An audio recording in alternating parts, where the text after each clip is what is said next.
Kung papansin nyo, madilim. Hindi yan dahil madaling araw na, stress na. Brown out kaninang alas 12. So, hinatid natin si Mrs. sa opisina ng mga alas 12.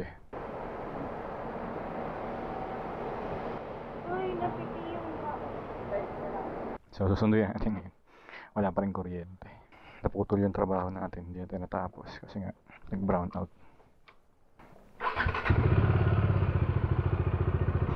Dapat alas 4 out niya. Kaya nag-message. Nag-out na daw ang alas 3 eh. Alas 3 na eh.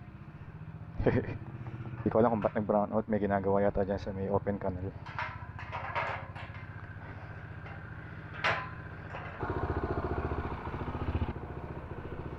Ang dami tuloy nakasaksak. Cellphone tsaka communicator. Lobat na.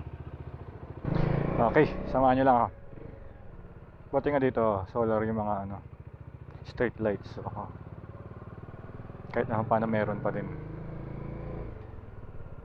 Ito nakapansin nyo pagdating dyan sa main road ng liwanag. Dito lang sa linya sa banda sa amin yung wala. Yan o, may kuryente yung mga poste.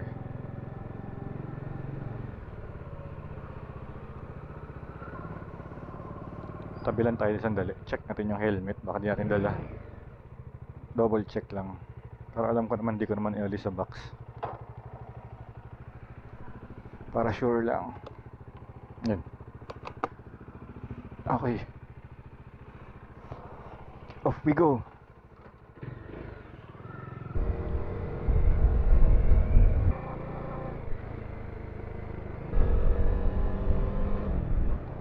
(3:04) alas 3 tayo malis. Kasama na yung pag-prepare, pagsuot ng mga gamit. Tingnan ko ang oras na makakarating doon.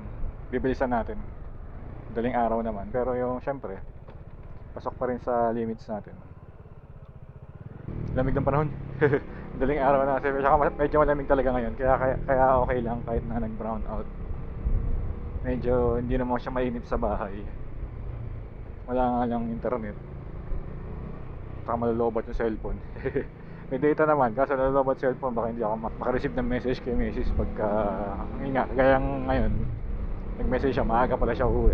So sakto lang, hindi tayo masyado naglobat. Ngayon, kicharge naman na tayo ngayon para pagbalik natin, i-charge ulit. Nakita ko sa may nag-post sa Malagasang na group, na page. Meron sinabi doon na 11 to 4 eh. So sana pagbalik meron na. Naiwan yung anak natin doon mag-isa. Buti tulog na. Kanina natatakot eh. Nung hinatid ko si Mrs. natatakot siya mag-isa eh. Siyempre brown out eh, tapos mag-isa mo lang.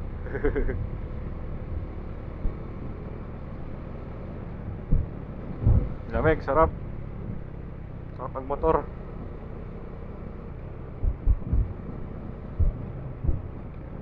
Slow down tayo kasi may mga natutulog na aso dito. Yun, may galon pa ng ice cream.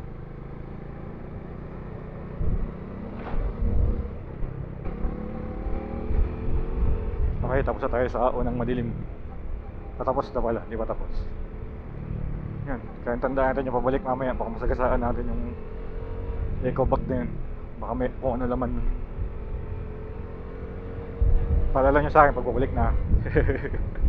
Para hindi natin madaanan. Meron na naman akong vibration na naririnig ah.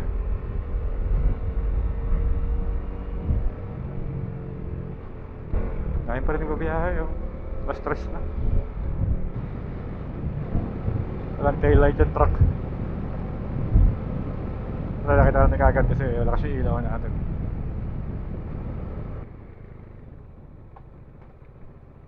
Karga nito. Suro ba yun? Fish dealer. Isda. Kaya pala parang may mga tangke-tangke.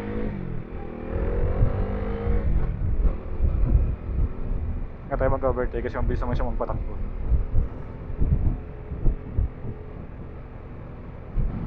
Ay, dito na siya madilim. Hindi ginagawa dito eh. Yan, oh. Ano kaya yun?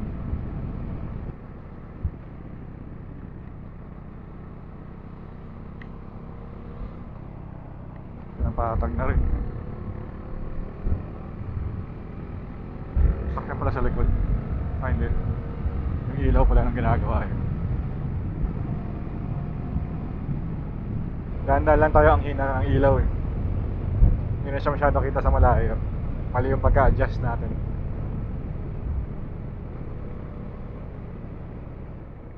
Slow down tayo dito. Mabilis na yung mga sasakyan, madaling araw na eh. Libre, double check lang para sure.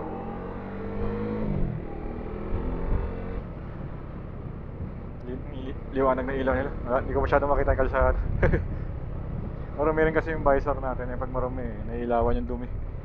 Nakaka-obstruct ng vision. So dapat palagi malinis talaga dapat. Tsaka medyo luma na. Medyo nakikita ko na yung maraming gas-gas pag nailawan. Yung mahal pa naman nung ano, yung visor lang. Dapat bibili ako dati, parang nakita ko 1.6. Nanghinayang ako nag-research lang ako ng helmet nakaparehas ng visor nito. Yun nga, yung i10 nga. Gusto ko rin naman yung i10. So parehas silang visor, palitan na lang sila. Nagano yung i10 eh. Snell kasi yun. So mas magansya ng konti. Kasi bagay ano to, dual visor to. Yun kasi hindi. Basta ka double D-ring yun, mas safe yun eh. Pang truck day sana so di pa tayo nakapag-truck, di tayo pa marunong. Sana makuha tayo ng pagkakataon mag-truck para matuto tayo ng mga techniques. Pero huwag mo natin ipilit kasi kulang pa yung budget. Ngayon pa natin atraso. Nag 13 man tayo ngayon kaso dumaan lang, bayad tayo ng mga utang. Hindi pa tayo makabili ng bagong helmet na modular. Okay, expressway na tayo. Dami sakyan. Hindi tayo makahataw.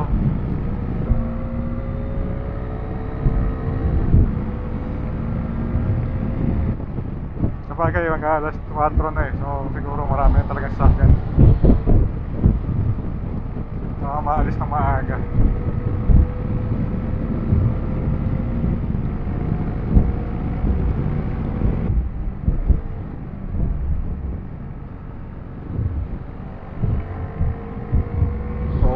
Stig. Bira ka na makakita sa expressway niyan. Owner ni FPJ. Favorite na sakyan ni FPJ yan.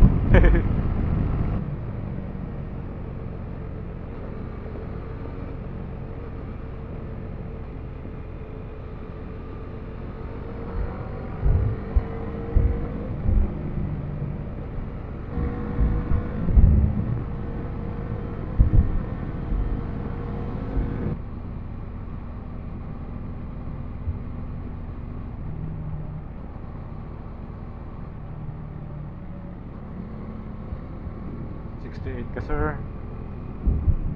I-stock ba mo? Okay. Juan Ayala na. Balik ako kayo mamaya pagka nasundo natin si Mrs. So 33 minutes. 30 minutes, 29 minutes. Pag madaling araw, mabilis lang. Imus to Ayala. Go.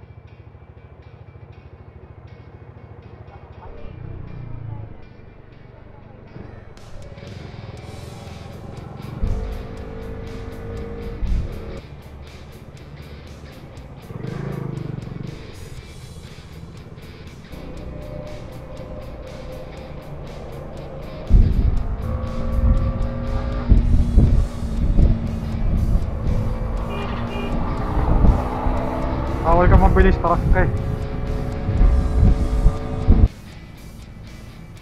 basa sa iba. Lagyan mo sticker ko. Dapat ilagyan mo na sticker ko. Abot mo naman yun.